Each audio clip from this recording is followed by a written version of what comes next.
Blog Talk Radio.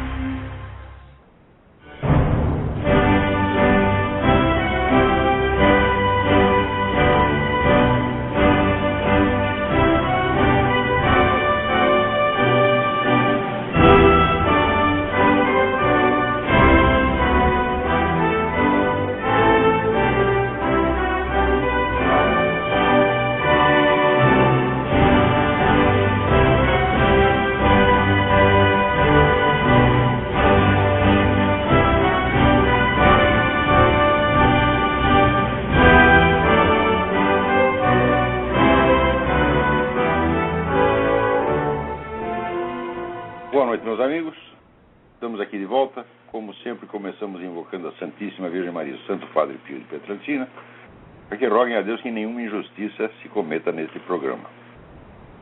Eu queria aqui agradecer ao José Carlos Zamboni a remessa do seu livro Consagro-vos a Minha Língua. Não deu tempo de eu ler inteiro, eu li somente as primeiras partes. Eu garanto para vocês, o José Carlos Zamboni é uma das 2 ou 3 pessoas que sabem escrever em português.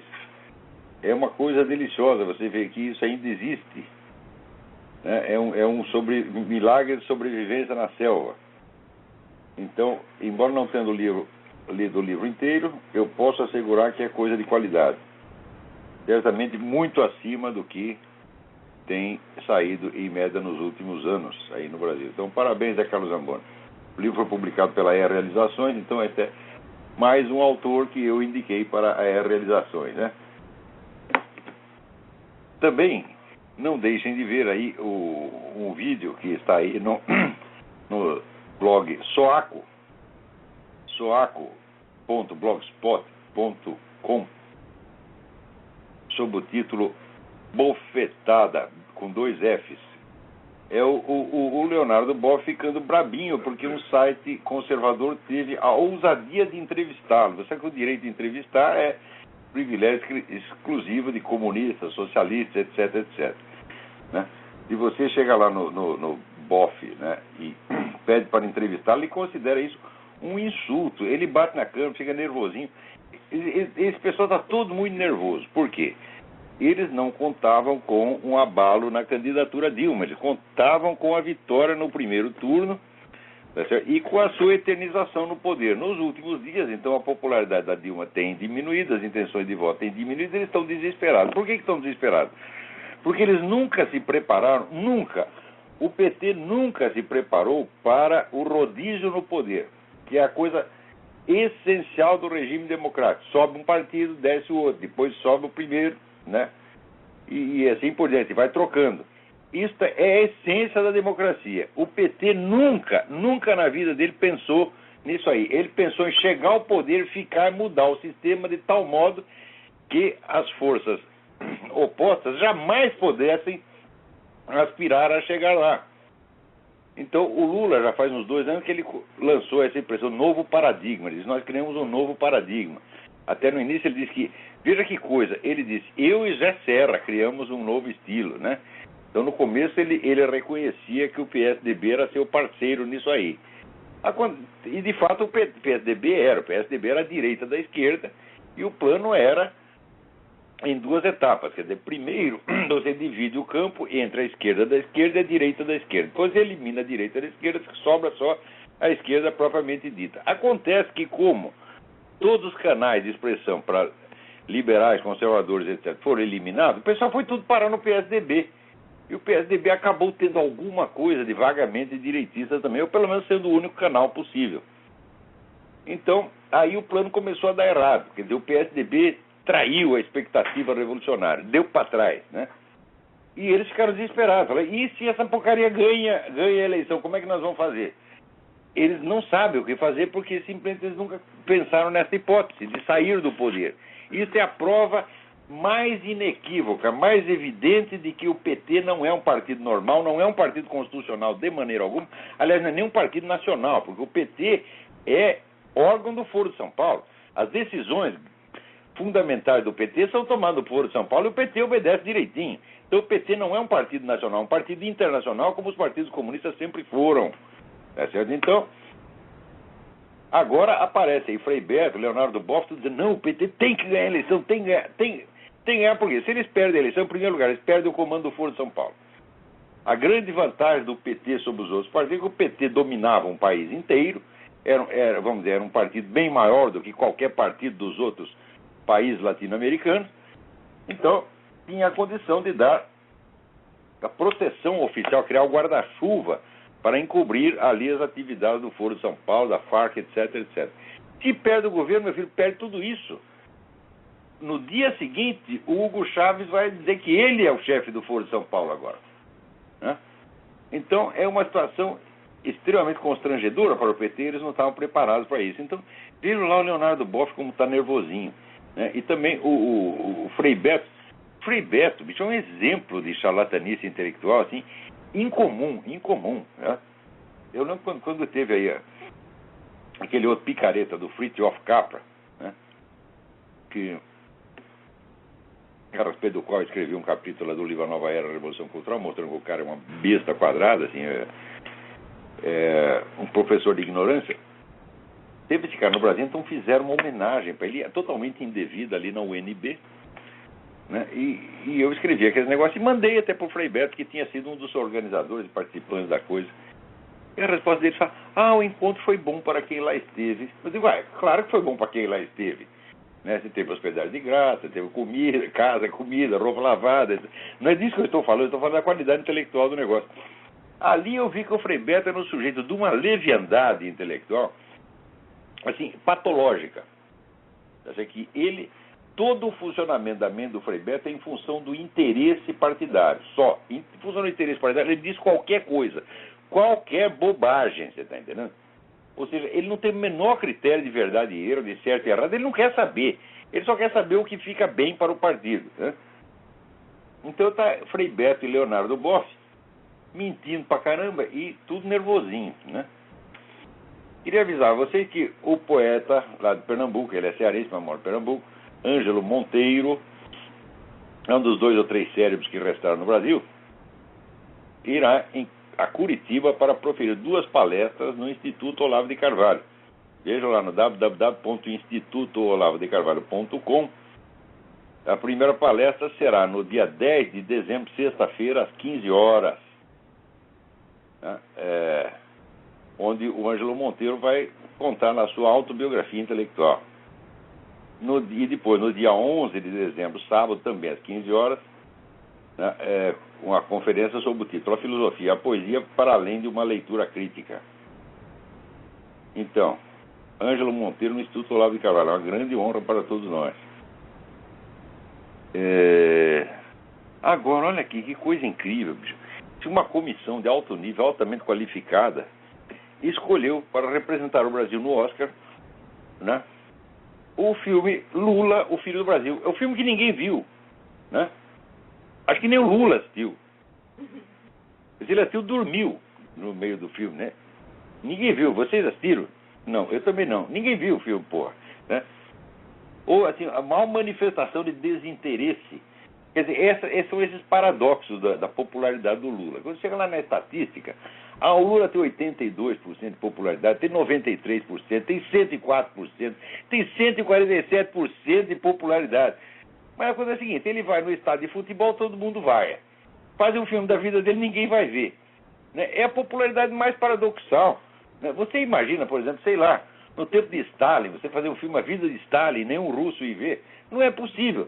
Tem mais aqui, no tempo do New Deal, né? Você faz um filme puxando o saco do Roosevelt, A Vida de Franklin Roosevelt, todo mundo ia ver, né? Porque os caras eram populares. Agora, no Brasil tem essa popularidade paradoxal. É a popularidade de um sujeito que ninguém quer ver, ninguém quer saber dele, tá entendendo? E quando vê o cara, vaiam. É um mistério tremendo, tá entendendo? É uma coisa do outro mundo. Né? Então aqui, né, recomendaram para... Até aqui o artigo do Rubens Evald, né, dizendo que isso é uma atrocidade. Eu digo, realmente essa palavra certa, quer dizer, indicar essa merda nesse filme, né, para o Oscar é uma atrocidade. Vai ser, né, candidato ao Oscaralho. Né? Agora, para não dizer que tudo é merda nesse mundo, né, eu recebo aqui do Francisco Dockhorn, né, lá o assessor do padre Paulo Ricardo, mandando um monte de informações sobre a consagração total à Virgem Maria. Estão fazendo a campanha da consagração total à Virgem Maria. Eu sugiro todo mundo que é católico que entre nesse negócio, tá entendendo? Nós estamos precisando disso e o Brasil está precisando também. É uma questão desesperada. Então, aliás, consagrar-se à Virgem Maria não é nada mais do que obrigação dos católicos. Nós temos que entrar nesse negócio, tá entendendo? Não interessa se você é pecador, puta, viado, traficante, proxeneta, você vai entrar, meu filho, porque isso aí vai só te ajudar e ajudar os outros, tá entendendo? E fala assim, mas isso eu não consegui fazer direito. Faz errado, mas faz, você tá entendendo? Vai lá de qualquer maneira, tá entendendo? Que até eu posso entrar, por que você não pode, porra? Né? Então, aqui, vocês vão lá no site http:// Maria Online. Maria Maria em latim, Maria é. Online.blogspot.com. Não deixe de olhar, está lá um negócio. 14 perguntas sobre a consagração total. Leiam, entendam e vamos fazer esse negócio, que isso é coisa boa. Agora, aqui eu queria lembrar, já que estamos falando de assuntos religiosos, essa semana eu ouvi, né, o vídeo ouvi o vídeo do pastor Silas Malafaia respondendo daquele abortista dilmista fanático que é o bispo, né, Edir Macedo. E tudo que o Silas Malafaia fala é inteiramente correto. Eu só fiquei chateado com uma coisa. Ele fala do bispo Edir Macedo numa linguagem tão elevada, né, com citações bíblicas, etc., que ele até, de certo modo, ele até honra, né, o Silas Malafaia falando tão bonito a respeito do Edir Macedo, né, é uma honra imerecida para o Edir Macedo. Por exemplo, o pastor Silas chama o Edir Macedo de falso profeta. Eu, não, isso é honra demais. Falso profeta era Karl Marx, falso profeta era Lenin, falso profeta era Robespierre. O Edir Macedo não é o falso profeta. O Edir Macedo é um falso merda. Falso merda. Quer dizer, ele esteve treinando a sua vida inteira para tornar-se um merda, mas jamais conseguiu se elevar a tão excelsa condição. Tá certo? Ele é aquele negócio, você já deve ter passado por essa experiência, às vezes você está com dor de barriga, né? Precisa urgentemente ir no banheiro, você chega lá, senta e sai um peido. Pois é disso que se trata. Né? O Edir Macedo é um peido vivo. Como é que isso aconteceu ao pobre rapaz? Não é culpa dele, isso aconteceu, é culpa do capeta. Né? Porque é o seguinte, isso aí é um caso de obsessão demoníaca. A obsessão é da seguinte maneira: toda noite, quando o Edir Macedo vai dormir, sobe do fundo do inferno uma imensa piroca de fogo. Entra pelo cu dele, sobe até o cérebro, queima todos os neurônios, transforma tudo em gás. É isso que acontece. Então é um caso raríssimo de flatulência espiritual. Tá? Então, né, você vê, o Edir Macedo está fazendo uma força danada para tornar-se um merda, mas ele não tem conseguido. Né? Quem puder ajudá-lo, por favor, ajude. Né? Então, isso é o máximo, o melhor que se pode dizer do Edir Macedo, que é um tipo tão insignificante, tão desprezível, com aquela vozinha de... né? Meus irmãos, aqui que é isto, porra? Como é que dão atenção para um cara desse? Você vê, o Brasil está numa pobreza mesmo. Quando fala assim, líder carismático, eles diziam Lula. E o meu filho, pô, que é isto? Pô, líder carismático era o Martin Luther King, pô. O cara abria a boca, juntava 2 milhões de pessoas para ouvir o cara, tá entendendo? Nunca foi vaiado, que eu saiba. Né? E se fizer um filme da vida do Martin Luther King, todo o país vai assistir. Agora, o Lula faz o filme dele lá, né? Ninguém quer ver, pô. De que caso de ídolo carismático é esse que ninguém quer saber da vida dele? Ou seja, é um fenômeno, só no Brasil pode acontecer uma coisa dessa. Né? E o Bispo Macedo com aquela história de me dá um dinheiro. Porra! Os caras vão lá ver, não é porque ele é um líder carismático, isso é um vício, é o masoquismo de brasileiro. O brasileiro está assim, olha, tem aquele personagem da revista Lil Abner, Ferdinando Buscapé, que eram os Michutes. Michutes eram seres extraplanetários que tinham um alvo na bunda. né? E o maior prazer da vida deles era levar um chute no meio do cu. Tá certo? E o brasileiro é um me chute. Tá certo? Então vai lá, Bispo Macedo, me roube, tome meu dinheiro, acabe com meu patrimônio, me humilhe, né? Chame mais meia dúzia de diabo para ficar dentro de mim. Tá certo? Putz a vida, né? Os caras estão tão miserável que quando o pastor fala assim, sai espírito maligno, né? O sujeito sai e o espírito maligno fica, né? Então, como é que pode se levar a sério né? Pastor Silas Malafaia, não gaste a sua bela oratória com esse pseudo-bosta, né? Pseudo-bosta. Só no Brasil pode existir isso, a imitação da bosta.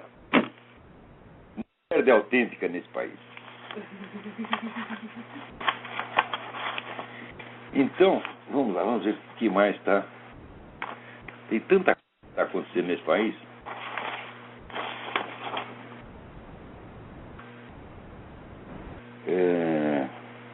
Olha, essas mães botaram aí para circular umas opiniões, essas opiniões altamente significativas. Olha aqui o que o Caetano Veloso disse. Não pode, o povo brasileiro não pode ouvir isso, quer dizer que o partido dele deve ser extirpado e não reclamar. E se uma pessoa da imprensa reclamar, vem um idiota dizer que a imprensa é golpista. Golpista é dizer que precisa destruir um partido político que existe legalmente. O presidente da República não tem o direito de dizer isso. É a coisa mais óbvia do mundo. Caetano Veloso está... Você veja, todo esse pessoal que outrora apoiou, né? Confiou em Lula, estão agora todos vendo a luz. Infelizmente, quando eles liam meus artigos, 10 ou 15 anos atrás, eles não acreditavam, eles achavam que eu estava exagerando, que era teoria da conspiração, ou que eu mesmo era golpista, né? Que eu era agente da CIA, que eu era agente do Mossad, que eu era agente da puta que eu pariu, né? Então eu cheguei à conclusão seguinte, o problema é que esse pessoal da classe falante brasileira, eles não têm categoria para ser meus alunos, tá? Eles não conseguem acompanhar o que eu estou ensinando para eles. Porque tudo isso que está acontecendo agora, tudo isso está no programa do PT. É só você ler os documentos internos do PT, você entende que o PT criou uma imagem para fora, ele tem um programa para fora e tem uma estratégia por dentro que é secreta ou pelo menos discreta. Não precisa nem ser secreta, porque o pessoal, nos congressos do PT, apresenta aquelas teses, forma aquele calhamaço, eles sabem que ninguém vai ler isso a não ser esse que vos fala, né? O único sujeito que faz a lição de casa, quer dizer, você pretende ser jornalista, pretende ser comentarista, então, meu filho, você tem que ler os documentos, cara, você tem que se informar. Para você informar os outros, você tem que informar você primeiro. Mas, além da turminha do PT, só quem lia os documentos do PT era eu. Então, eu entendia e sabia o que eles iam fazer. Porque não é porque eu tenho dons premonitórios, é porque eles diziam o que iam fazer, porra. Agora, no Brasil, documento não quer dizer nada. O sujeito só acredita na sua capacidade divinatória. Né? Aquele negócio do, eu senti. Né? O sujeito tem que sentir primeiro. Especialmente sentir via anal. Quando ele sente ali e fala, eu acho que deu algum treco entrando aí. É porque já entrou, já chegou no cérebro que deu o Bispo Macedo, porra. Aí os caras se tocam. Né? Então aqui, o Hélio Bicudo. O Brasil pode caminhar para a ditadura civil. A liberdade de imprensa é a razão de ser de uma democracia. E você não sabia que o PT ia mexer na liberdade de imprensa? Porra, Hélio Bicudo, boa. Né? Acorda. Né? Não foi por falta de aviso. E aqui, Miguel Reale Júnior, estamos em um momento perigoso à beira de uma ditadura populista. Agora que você descobriu, uma ditadura não se apronta assim do dia para a noite. Esse é um plano que vem de muito longe.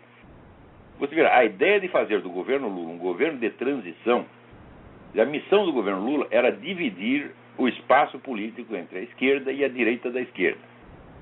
Eliminada a possibilidade de oposição ideológica, você só tem oposição administrativa, por assim dizer. Então é só discussão de questões administrativas e disputa de cargo. Você não tem mais um confronto ideológico.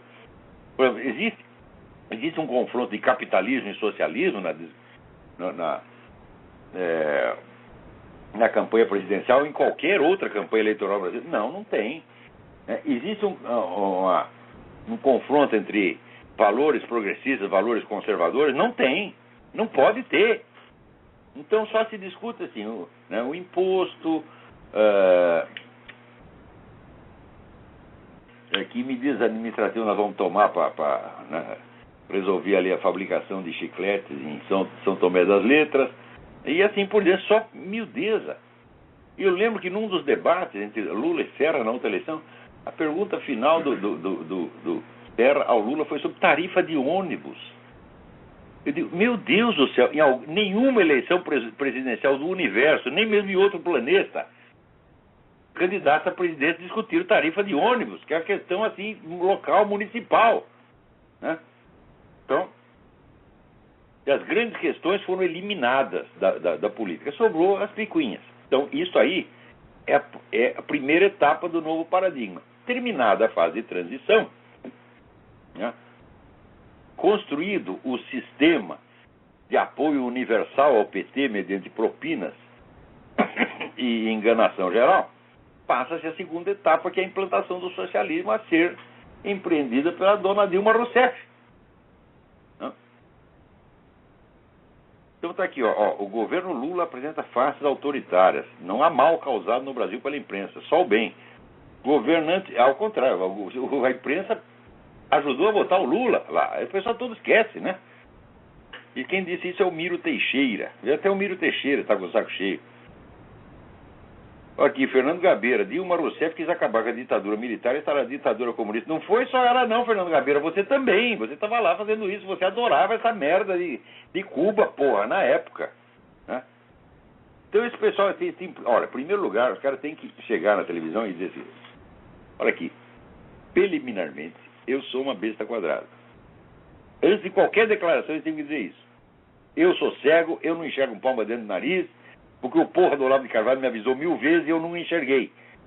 Ele mostrava os documentos, eu não ia ler, porque eu acreditava mais na minha imaginação do que nos documentos, né? Então, eles todos tinham que dizer isso. Não é só falar mal do Lula. Tem aqui um monte de perguntas.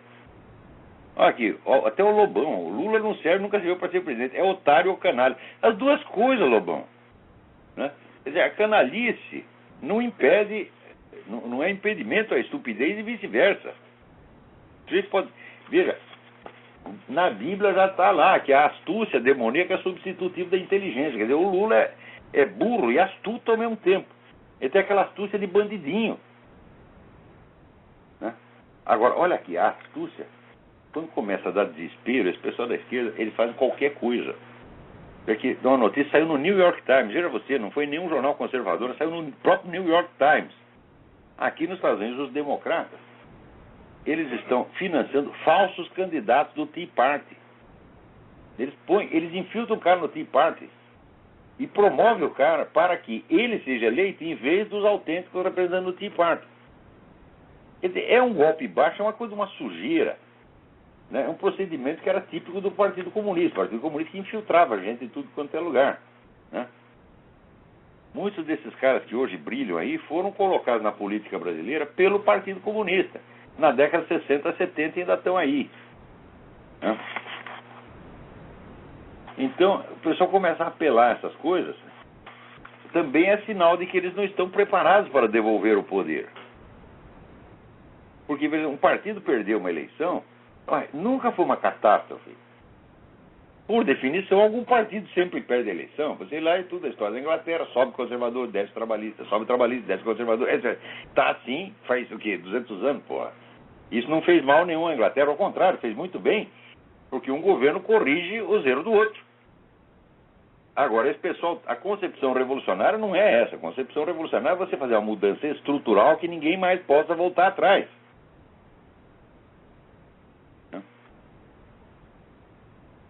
Agora aqui, veja você, uma corte europeia, né, está obrigando lá o governo, os russos, a dar apoio e ajuda às paradas gays e outras iniciativas, casamento gay, etc. Veja, uma corte na Europa, quer dizer, vai impor um negócio a um país inteiro do tamanho da Rússia. Quer dizer, agora vocês estão tudo que ser gays, tem tudo que ser viado, então eu tenho que achar bonito pelo menos, né? Que é isso, porra? Agora, veja você, esse negócio de casamento gay, o líder da campanha gay no Brasil, Luiz Mota, ele se gaba de ter ido para a cama com 500 homens. Você acha que ele quer casar? Eu tenho uma proposta. A gente implanta o casamento gay e torna o adultério gay crime. Então agora você vai casar com o Luiz Motti, vai lá pra casa, vai lá lavar os pratos do Luiz Motti e vamos parar com a putaria. Você acha que eles topam? Esse negócio de casamento gay é uma palhaçada, é uma farsa. Você acha que o Luiz Motti quer casar, porra? Hã? Só se fosse casar com 500 homens, porra. Hã? Você vê, ele já está, na carreira dele, ele já está na metade da carreira do Dom Juan. O Dom Juan era famoso, ele tem uma mille lettrés, né? E a mille lettrés mulher, está lá na ópera do Mozart, né? O conceito vai dando lá a lista, ó, na França são tantas, na Espanha são tantas, né? Mas em Espanha são já mille lettrés. Mille lettrés são na Espanha. O Luiz Motti está indo lá pro mille lettrés, só trocando o sexo. E diz que o cara quer casar, fala casamento gay, mas como é que se pode levar a sério uma coisa dessa durante 1 minuto? 1 minuto. Ó, avisa o Luiz Motti, se você casar com o seu fulaninho, vai ter que acabar essa putaria, porra. É isso que você quer?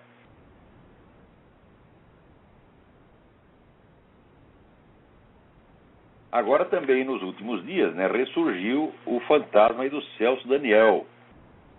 Quer dizer, o Estadão está acompanhando aí o processo e já o Gilberto Carvalho já virou réu no processo. Opa, não é mais investigação, agora é réu de processo pelo assassinato do prefeito de Santo André, Celso Daniel.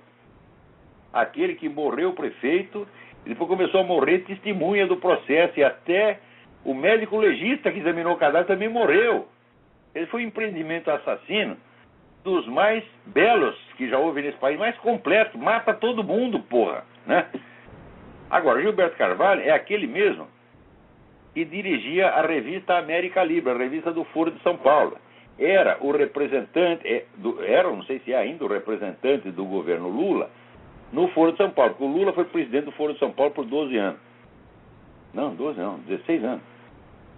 E daí, para se candidatar a presidente do Brasil, ele teve que abandonar oficialmente o foro. Mas o Lula abandonou o posto, mas o governo Lula não abandonou. O governo Lula tinha seu representante lá, que é o senhor Gilberto Carvalho. O tempo todo está lá no expediente da revista América Livre. E até me lembro que tive aquela discussão com o assessor do PT, o Giancarlo Summa, né? O homem via com a mentirinha, não, nós não temos mais nada a ver com isso, isso foi no passado. Passado o caralho, meu filho, vai mentir na puta que eu pariu. Tá, né? O Gilberto Carvalho sempre esteve lá. E agora, aí, ele é réu no assassinato do Celso Daniel. Né? E, por uma infeliz coincidência, ele saiu agora às vésperas da eleição, quando já devia ter saído muito antes, né? Muito antes, todo mundo sabe que isso aí foi o PT que fez essa porcaria. O outro lá, o Luiz Eduardo Greenhalgh, tem aqui até aquele famosa gravação, né? Grampearam o telefonema do Luiz Eduardo Greenhalgh, ele dizendo que precisava trabalhar as testemunhas do processo. E como é que nós vamos fazer para impedir que o irmão do cara fale? Ora, porra! Isso é um bando de assassinos, de filha da puta, entendeu? Estou falando que é um partido subversivo, revolucionário. E, para essa turma, matar os outros é a coisa mais simples do mundo, né? Eles matam como quem peida, né? E depois, quando, né, alguém dá um tiro neles, daí é aquela choradeira universal. Se ver como aconteceu no México, né? Os narcotraficantes começam a matar gente, daí vai o governo, mata meia dúzia de traficantes, daí eles começam a chorar. Ah, é uma guerra civil. Puta vida. Aqui, Frei Beto responsabiliza a igreja por ter introduzido vírus oportunista na campanha. Um momento. Esse governo aí, todo o pessoal do PT, está todo reclamando contra o uso da linguagem religiosa, de argumento religioso na campanha. Meu filho, o que é a teologia da libertação? A teologia da libertação é a politização total, integral e sistemática da igreja. Quer dizer, nenhum cara da teologia da libertação tem nenhum direito de reclamar contra o uso político de elementos religiosos, porque a teologia da libertação, ela é isso. Ela faz em escala maciça e faz há 40 anos isso aí. Você pode ver que a teologia da libertação consiste em pegar cada frase do Evangelho e lhe dar um sentido político de luta de classe, favorecendo a Revolução Comunista. Os caras estão fazendo isso sistematicamente, o próprio Boff, Cigarro, escreveu 85 livros. Cada um dos 85 livros do Leonardo Boff É utilização política de linguagem religiosa, sim. Né? Daí, de repente, aparecem os bispos dizendo a coisa mais simples, a coisa que está na doutrina da igreja, que o católico não pode votar em candidato comunista e não pode votar em candidato abortista. Não pode mesmo, isso é oficial da igreja. Quer dizer, o bispo simplesmente repete o que a doutrina da igreja e diz que o bispo está usando linguagem religiosa de maneira oportunista para interferir na política. Cara, porra! Né? Quer dizer, o Frei Beto é assim, ele é o fake total, até o sobrenome dele é Cristo, veja, o sobrenome se chama Cristo, Xeristo, né? Então, ele parece assim, brincadeira do diabo mesmo, né? Ai, ai, ai. O Frei Beto foi um dos criadores do Foro de São Paulo. Né? E o que é teoria da libertação, comunidades eclesiais de base, se não aproveitamento político da linguagem religiosa. Quer dizer, é o negócio do Lenin, né? Acuse-os do que você faz, xingue-os do que você é. Só que é o seguinte, eles fazem a coisa em larga escala e depois eles pegam uma coisa que é apenas uma aparência do outro lado e acusam de estar fazendo o que eles estão fazendo. Frequentemente eles acusam primeiro e fazem depois. E agora, ontem, domingo, houve várias missas aqui pela libertação do Alejandro Penha Esclusa, que continua preso na Venezuela. Infelizmente, o aviso não chegou em tempo de eu poder transmitir a vocês na semana passada. Tá certo? Mas, para ter até no Brasil, a paróquia Nossa Senhora Aparecida. Então, teve em Bogotá, teve nos Estados Unidos, teve na Bolívia, teve vários lugares. Então, já que não participaram da missa, então, por favor, ore pela libertação do Alejandro Penha Esclusa, que a prisão dele assim, é uma vergonha, uma farsa completa. E é muito fácil provar que é uma farsa. Por quê? Porque a testemunha principal é ininterrogável. Eles mesmos sumiram com a testemunha e mandaram para Cuba, porra. Quer dizer, que seriedade tem num processo desse? Em que você subtrai a testemunha ao exame, né? Eles dizem que o fulano declarou isso ou aquilo, mas cadê o fulano para confirmar que ele declarou isso mesmo? Agora, o Zé Serra também, ele viu a luz. Olha aqui, ele diz que o PT trata os seus adversários eleitorais como inimigos a serem destruídos. Digo, mas é evidente. Tem o famoso parágrafo do Lenin que diz que não se trata de contestar o adversário, não se trata de provar o erro das suas ideias, mas trata-se de destruí-lo. Né? Destruí-lo politicamente, destruí-lo socialmente, destruí-lo economicamente e, em último caso, destruí-lo fisicamente. Ora, o PT é um partido marxista, é toda aquela putada da elite do PT, toda lá está intoxicada de Karl Marx, Lenin, Che Guevara, essa merda toda. Quem é que não sabe que eles são assim? O país não sabe por quê? Porque gente como você mesmo, Zé Serra, escondeu isso aí. Durante muito tempo, todo mundo fez todo o possível para mostrar que o PT era um partido normal como os outros. É incrível, quer dizer que as próprias vítimas ajudam a acobertar o criminoso, meu Deus do céu. Então, né, é uma espécie de estupro ao contrário, você está entendendo? Né? Quer dizer que a vítima avança sobre o estuprador e obriga o estuprador a possuí-la. Isso só pode acontecer no Brasil, meu Deus. Né? Como é que fala estupro ao contrário? Não consigo fazer. Tem gente que consegue trocar as listas, não consigo, mas... Né? Deve ser isso aí. Então, agora o Zé Serra acordou. Acordou por quê? Acordou porque doeu, mas já devia ter acordado muito antes. Você podia ter acordado nas duas eleições anteriores. E estava lá vocês, Geraldo Alckmin, fazendo de conta que não, era uma disputa democrática e tal. A eleição de 2002, toda a mídia brasileira disse que a eleição de 2002 era a apoteose da transparência democrática. Quando todo mundo sabia que era uma eleição manipulada para só ter candidato de esquerda, meu Deus do céu. E, sobretudo, para suprimir essa informação do povo. Não teve um comentarista político que dissesse: porra, como é que é isso? Só tem candidato de esquerda. Como é que pode ter uma eleição democrática se você não tem variedade, sobretudo se você não tem a informação, nem mesmo a informação. Nem mesmo a informação de que existia o Foro de São Paulo. Como é que o povo pode decidir as coisas se não tem informação mínima a respeito? E, no entanto, o Zé Serra foi cúmplice dessa coisa nas duas eleições anteriores. Agora ele acordou, agora ele está fazendo a coisa certa. E estamos, vamos dizer, eu puder, vou votar nele, né? Então, mas olha, você tem que rever a sua conduta passada. Olha aqui, o governador do estado, Alberto Goldman, PSDB, voltou a comparar o presidente Lula ao ditador alemão Adolf Hitler. Alberto Goldman, você começou a sua carreira com a ajuda do Partido Comunista. Eu, na época que era militante, votei em você porque o cara do comitê estadual do partido mandou. Então você começa nisso, agora você vê os efeitos dos seus atos. Tem aquele poema do Heinrich Heine, que o cara está dormindo, aparece um sujeito com uma espada, né? E diz, eu sou a ação dos teus pensamentos. Eu digo, a ação dos teus pensamentos voltou contra você. Por que vocês não fazem, vamos dizer, uma confissão em regra? Por que vocês não são honestos para dizer, olha, nós ajudamos a fazer essa merda, estamos arrependidos? Por que tem que disfarçar? Por que tem que fazer de conta que você é só vítima quando você é autor também? Pois eu, que ajudei, vamos dizer, eu ajudei durante 2 anos, que é ali, a militância esquerdista, eu confesso que eu ajudei a fazer essa merda. Durante 2 anos, quando eu tinha 18 anos, 17, 18 anos, quer dizer, era uma besta quadrada completa. Porque, vamos dizer, a função mais eminente do jovem é ser uma besta quadrada, né? E eu cumpri isso aí à risca.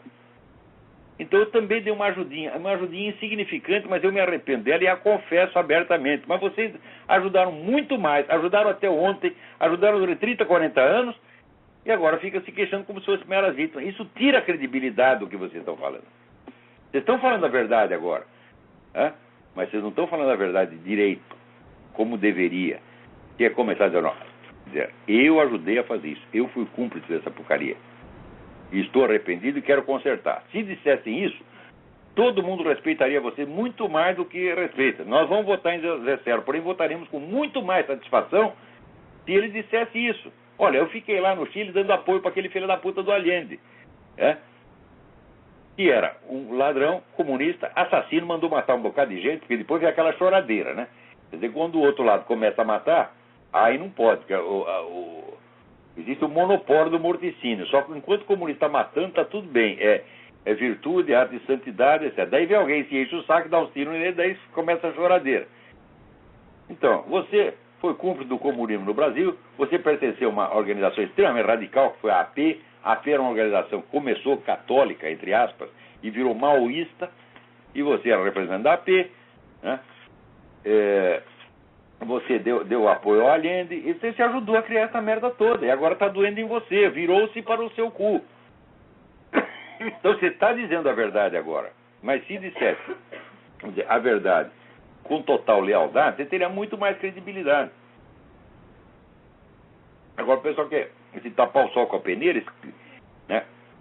Apagar uma vida toda de colaboração com o esquerdismo revolucionário continental, mediante 2 ou 3 palavras que diz agora contra o Lula, na véspera de uma eleição, não pode fazer isso, Marcelo. Nós vamos votar em você e esperamos que você ganhe a eleição, porque você está fazendo muita coisa certa e dizendo muita coisa certa agora, e acredito que você não tem mentalidade revolucionária, você não quer ficar no poder para sempre, você quer ir lá governar seus 4 anos e depois ir embora. É isso que nós precisamos, é um presidente que saiba exercer o seu mandato e depois ir embora. Tá certo? E precisamos de partidos que aceitem isso. Gente, a democracia é isso, a democracia é rodízio de poder. Quando é que vão entender essa porra? Se um partido tem planos para 80 anos pela frente, ele não é um partido democrático. O partido diz, não, nós vamos construir um país inteiramente novo, criar um novo paradigma. Se ele vem com essa conversa, não é um partido democrático, não é um partido constitucional, é um partido revolucionário, é uma organização criminosa, é um traque perigoso. E digo mais, tem que ser fechado. O Lula quer fechar o DEM só porque ele não gosta do DEM. Eu digo, não, precisa fechar o PT, porque o PT é uma organização criminosa. O PT está metido com as Farc, o PT está metido com o Foro de São Paulo, tá certo? O PT matou o Celso Daniel, é por isso que tem que fechar. Não porque é um partido que pensa o contrário do que eu penso. O Zé Serra também pensa o contrário do que eu penso. O Zé Serra é o cara da social-democracia, o socialismo, o socialismo água com açúcar, que eu acho uma bela merda também. Mas eu não tenho nada contra ter um presidente social-democrata. O Fernando Henrique foi um presidente social-democrata, quando acabou o mandato dele, foi embora e não ficou choramingando. Não achou que foi uma tragédia. Agora, o PT não aceita sair do poder, porque ele se preparou a vida inteira para se eternizar no poder, para dominar o sistema, engolir o sistema e criar um outro sistema que é ele próprio, que é o governo, do partido único sob várias denominações. Então a gente começa a dizer a verdade, vai? Epa, tem alguém na linha aí. Alô, quem é? Olá, Eu? aqui é Douglas, aqui de Boston, Massachusetts. Tudo bem? Primeira vez que eu tô ligando no seu programa aí, eu tava ligando aí que eu meio que esbarrei você no YouTube e depois, escutando o padre Paulo Ricardo, acabou que ele mencionou o seu nome também, aí... E Seja foi onde a bem-vindo. coisa... Oi? Seja bem-vindo.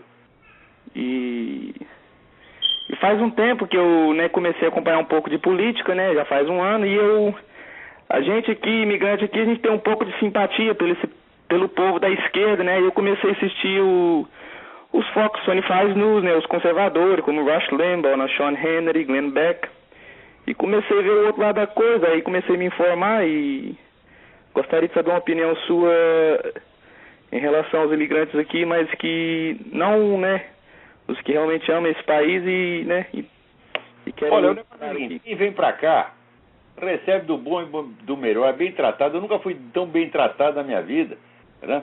No Brasil você está acostumado a levar chute na bunda. Chega aqui, as pessoas te tratam com educação, te ajudam, querem que você vá pra frente. No Brasil fica todo mundo torcendo pelo seu fracasso. Aqui não, os caras te empurram pra frente, porra.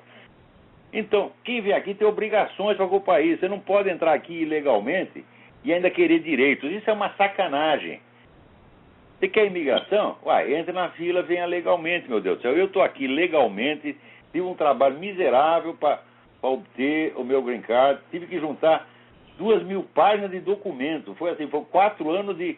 Nós tivemos que virar historiadores. Eu e a Roxane, minha mulher, tivemos que cavar documento, porque eles exigem prova de tudo. Tivemos todo esse trabalho, agora estamos com o nosso green card aqui. Ué, estou muito grato a esse país. Os Estados Unidos são minha segunda pátria. Amo esse país tanto quanto amo o Brasil, tá entendendo? É que o Brasil não me deu nada, o Brasil só me deu chute no cu, né? Mas de qualquer modo eu nasci lá, né? Lá estão enterrados os antepassados, então... Mas a realidade é um pouco diferente, você não acha, não, Lava, essa questão, igual... Por exemplo, no meu caso, eu vim quando eu era novo, entendeu? E meus pais tiveram a oportunidade de se legalizar e não quiseram, porque aquela mentalidade que ia voltar e queria ficar, mas aí acabou que... Se não legalizou, e depois fica privado de direitos, o que há de errado nisso? É a coisa certa, ué. Tinha que legalizar, ué. Uhum. E você também tem que se legalizar aqui, pô, em direito à situação. Eu não tenho dó de imigrante ilegal. Na verdade, vou dizer uma coisa pra você. Eu não tenho dó nenhum de pobre, porque eu fui pobre. Eu sei como é que é isto. Uhum. E sei que a pobreza muitas vezes é uma honra. Se eu tivesse sido de rico, todo o mérito que eu fiz seria muito menor. Então, pobreza não mata, não. Pobreza muitas vezes fortalece, você está entendendo? Entendi. Então, eu tenho dó de quem é, por exemplo, criança que é vítima de estupro, pessoa que é assassinada, né? Pessoa que sofre dano injusto, e aí tem dó. Mas simples fato de nascer pobre não é para chorar, não. Jesus Cristo também nasceu pobre, todos nós nascemos pobres. A pobreza faz parte da estrutura humana, estuda história, você vai ver a humanidade sempre foi pobre. Uhum. Né? E na Igreja Católica você tem, vamos dizer, toda uma mística da pobreza. Uhum. Então, deixa eu te fazer outra perguntinha. Eu peguei o programa meio andando, né? Mas eu estou escutando os seus programas, que eu estou fazendo download durante o trabalho, então já assisti bastante dos seus programas anteriores. Mas a teologia da libertação, ela ajuda aí com o sistema do comunismo aí? Seria um pouco assim...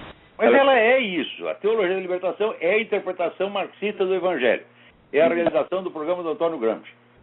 Quem começou com essa... Olha, estuda a história, veja a origem. A teologia da libertação começou com o padre Gutiérrez, no Peru, tá certo? Depois se transferiu para o Brasil. O Brasil virou o grande megafone da teologia da libertação. Mas ele estuda a origem da coisa. É simplesmente isso, quer dizer, é esvaziar a igreja do seu conteúdo espiritual e transformá-la em instrumento da política comunista. Sempre foi isso. Se tem alguma dúvida a esse respeito, vai estudar, leia os textos, veja o que eles mesmos dizem. E sobre respeito ao seu curso de filosofia, você aconselha a gente, né, para as pessoas que querem estudar nessa área? Se eu não fosse meu próprio curso, para que eu ia fazer o curso? Quer dizer, olha, aqui tô dando curso de filosofia, mas não venha não, porque o curso é uma merda. Você quer que eu diga isso, porra? Olha, vou dizer, estou dando curso de filosofia, meu curso é muito bom, um curso maravilhoso, o Brasil não merece esse curso, tá entendendo? É o único curso de filosofia que existe no Brasil. O resto é tudo empulhação. Você acha que vai aprender filosofia com o Dr. Emir Sader? Você vai aprender filosofia com o Quartinho de Moraes? Ora, esses caras não leram 3 livros na vida, porra.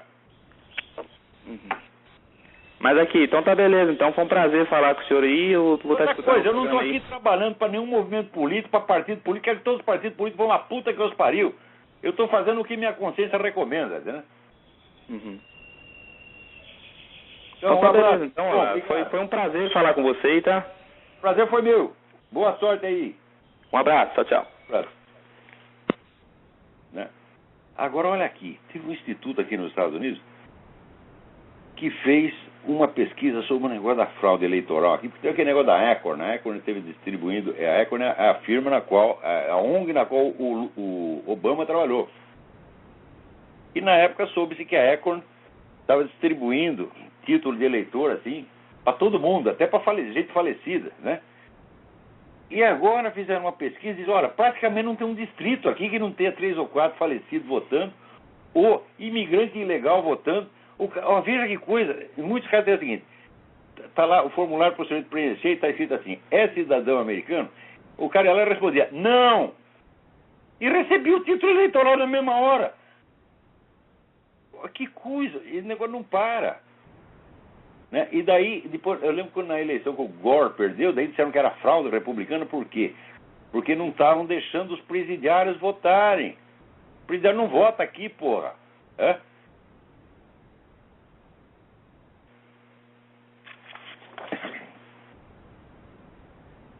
Então, no Brasil fizeram uma pesquisa, que se fosse a eleição fosse entre os presidiários, a Dilma estaria eleita. Claro, bandido vota em bandido, porra. Né? Agora, aqui, o Lula, gente, essa semana, ele cometeu o maior crime eleitoral de todos os tempos. E vamos dizer, ele ameaçar romper o acordo do governo brasileiro com o Vaticano se a igreja não apoiar a Dilma. Quer dizer, você está usando o aparelho de Estado para fazer uma intimidação. É curioso, ninguém está processando o Lula por isso. Esse é o crime eleitoral mais ostensivo que já se fez, que o presidente da República fez. Ninguém vai agir, não.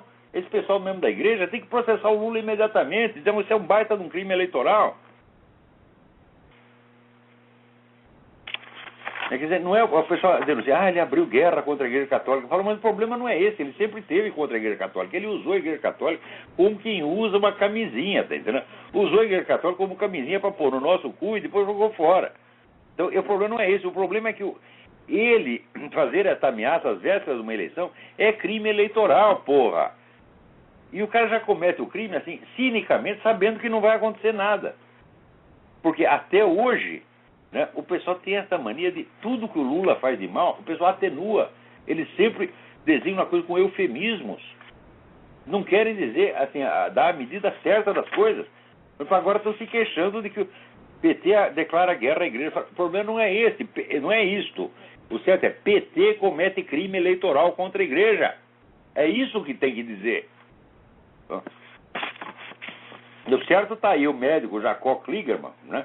Porque, veja, o Lula apareceu na televisão para dizer que o que jogaram na cabeça do Zé Serra lá foi apenas uma bolinha de papel. Olha, ele sabe que é mentira, jogaram a bolinha de papel, mas depois jogaram um outro negócio que era uma pedra, ou uma caixa, alguma coisa assim, tá, né? Um objeto sólido. O cara foi lá examinado pelo médico e constatou que tinha lá um ferimento mesmo, tá, né? Tinha um edema. Daí o Lula sai dizendo, não, esse médico ele trabalhou com o Zé Serra, etc. Como é que um presidente da República desce do seu pedestal para dizer uma coisa dessa, que foi bolinha de papel? Até nisso ele tem que interferir, e interferiu mentirosamente, porque depois apareceu os crimes, os vídeos, né? Primeiro tem a bolinha de papel, depois tem o outro negócio. Quer dizer, o Lula fez de conta que era tudo uma coisa só. Não, jogaram várias coisas na cabeça do Zé Serra, primeiro a bolinha de papel, depois outra coisa que provocou ferimento mesmo. O médico deu atestado e veio o Lula encher o saco. Então, Jacó Kligerman, processa o filho da puta mesmo, tá entendendo? Assim, cobra uma indenização de 2 bilhões. Diz pra ele pegar um pouco do dinheiro do Lulinha. Agora aqui, apareceu nos Estados Unidos falando, bilionário judeu americano Sheldon Adelson é um dos grandes financiadores aí do Tea Party, candidato republicano. Acordaram. Puta merda, acordaram, porque em geral esse pessoal só dá dinheiro pra filha da puta. Né? Aparece o sujeito aí dizendo, olha, eu vou bombardear Israel. No dia seguinte tem um bilionário judeu dando dinheiro pra ele. Né? Agora finalmente descobriram, dizendo, não, você tem que dar dinheiro pro lado certo. Né? Mas tem uns caras que eles não entendem o que é a favor. Eu lembro assim que, né, quando tinha o Pasquim, né, era um jornal de esquerda, e o Jaguar fazia lá de vez em quando uma charge, e o pessoal tinha que avisar, ô Jaguar, mas essa charge é contra nós. Né? Então tem gente que não percebe isso, porra. Né? Então aí, Sheldon Adelson, tá de parabéns. Dá dinheiro para eles mesmo, tem que dar mais. Aqui, também, olha que maravilha. O sequestrador do Washington Oliveto, né? Aproveitaram do dia da criança, né, para sair da prisão. E, evidentemente, não voltaram, né? Você voltaria? Eu também não, é claro, né? Eu lembro até, tem uma história famosa, Maurício Costin, industrial brasileiro, foi preso, estava preso lá na Romênia, aí conseguiu fugir, foi parar na Hungria. A Hungria também era um país comunista, também foi preso. Daí o polícia ficou com dó deles, estacionou o jipe e falou, olha, eu vou ali tomar um café, eu volto dentro de apenas 30 minutos. Evidentemente, os caras deram no pé e foram parar no Brasil. Então, aqui, olha aqui, Dia das Crianças, nós vamos abrir aqui as porteiras, né? Você vai lá ver as suas criancinhas e volta, hein? Você voltou? Eu também não. Puta que pariu. Ai, meu Deus, quer dizer, o cara é sequestrador. Sequestro é crime hediondo. O cara quer ver as criancinhas, leva a criancinha lá na cadeia, ele vê atrás das criancinhas, atrás das grades, assim, oi, vai papai, né? É o máximo que tem que ter direito. Agora, vai sair para ver as criancinhas em casa? Puta merda, o que é isso, pô? É claro que essa saída foi irregular, é claro que foi conspiração, porque autor de crime hediondo não tem direito a essas regalias. Se alguém lhe deu a regalia, deu irregularmente e deve ter levado a propina na coisa, pô, é evidente, né? Vai fazer uma coisa dessa de graça? Não, vou fazer por humanitarismo. Não, coitado do rapaz, está preso, ele cometeu apenas um sequestro, vamos deixar ele ver as criancinhas. Peraí, tem mais alguém na linha aí. Alô, quem é? Alô? Aqui, no Brasil tem gente que foi presa por estar distribuindo aquele folheto da CNBB Sul, dizendo que não pode votar em candidato abortista. Cara, não é que foi apreendido só o folheto, não. O PT informou a Polícia Federal que andou panfleto falso, né? E mandou prender as pessoas. Daí aparece a CNBB dizendo, não, o documento não é falso, o documento é nosso mesmo. Não só é nosso mesmo, como ele está apenas defendendo princípios tradicionais da igreja. Não tem nada errado com o documento. Né? Mas defender princípios tradicionais da igreja no Brasil é crime. Então os caras vão para a cadeia. Quer dizer, houve uma pletora de crimes eleitorais cometidos pelo PT nos últimos anos. Crime não só eleitoral, crimes contra a dignidade da pessoa humana, crime contra a liberdade, crime contra a liberdade de expressão, crime contra a honra. Foi assim, foi um festival. Eu estou dizendo para vocês que o PT é uma organização criminosa. Vocês leiam o material do Foro de São Paulo. Vejam, por exemplo, que essa pressão contra a mídia foi planejada, foi decidida pelo Foro de São Paulo e cumprida servilmente pelo PT. O PT não é um partido nacional, vocês têm que entender isso, é um partido internacional, é um partido multinacional. O PT é o Foro de São Paulo, porra. Aliás, o Foro de São Paulo foi criado pelo PT, porra. Não é que o PT é um membro, hein? O PT é o centro e o topo do Foro de São Paulo, então é um partido latino-americano. É um partido internacional, como o Partido Comunista sempre foi. Um partido desse não pode existir. Agora, vamos supor, numa vitória de Zé Serra, espero que não aconteça o que aconteceu no Rio Grande do Sul, que depois de 12 anos de ditadura petista, conseguiram se livrar do PT e elegeram um merda chamado Rigoto, né? Então, esperava-se que o Rigoto, ele foi eleito para quê? Foi eleito para desmontar a máquina petista, para acabar com a criminalidade petista no Rio Grande do Sul. Chegou lá, o que ele fez? Então, logo tomou posse, falaram, não, nós queremos aqui a colaboração, a amizade do PT, começou a afagar os filhos das putas. Resultado, 4 anos depois, o PT está de volta. Então, aqui, Zé Serra, não faça a mesma coisa. Todo mundo está votando em você na esperança de que você desmantele essa máquina e ponha na cadeia esses criminosos. Todo mundo espera isso de você. Faça. Tá certo? Ou então, você será usado pela história como mais um papel higiênico, tá, né? Vai ser usado e jogado fora. Agora, aqui parabéns ao jornalista de Goiás, Paulo Berings, que contou na TV que a TV estava sob censura, porque faz parte da natureza da censura, ela censurar-se a si própria, esconder a si própria. Ele esconde e esconde que escondeu. Né? Então não tem nem mesmo a cara de mostrar. Veja, no tempo da ditadura a censura era ostensiva. Então as notícias censuradas, você não preenchia ela com outras notícias para disfarçar. Você botava receita de bolo, botava poema de Camões, ou até escrevia censurado, botava uma página, pintava a página toda de preto. Então todo mundo sabia que havia censura. Então pelo menos a censura não se escondia naquele tempo. Né? Agora não, é a dupla censura. Censura e proíbe de noticiar que censurou. Então o Paulo Berings, né, estourou o balão. Chegou a falar, essa televisão está sob censura. Daí apareceu um outro, dizendo, o chefe dele, dizendo, não foi não. Ele diz, você sabe o que aconteceu, não vem me enche o saco, tá? E terminou com a frase maravilhosa, garanta seu emprego, que eu garanto a minha dignidade. Parabéns, Paulo Berings. Não há palavras, tá certo, para elogiar uma conduta que raramente se vê na mídia brasileira, porque isso é um bando de puxa-saco, mentiroso, gostam de esconder toda a sujeira do PT. Né? Agora aqui, pela segunda vez o Obama tira da Declaração da Independência toda a referência a um Deus Criador. Veja, quando o pessoal tocava o hino nacional, e todo mundo põe a mão no coração, o Obama põe a mão no saco. Né? Já é altamente significativo. Agora, ele modifica a Declaração da Independência e tira a palavra Deus.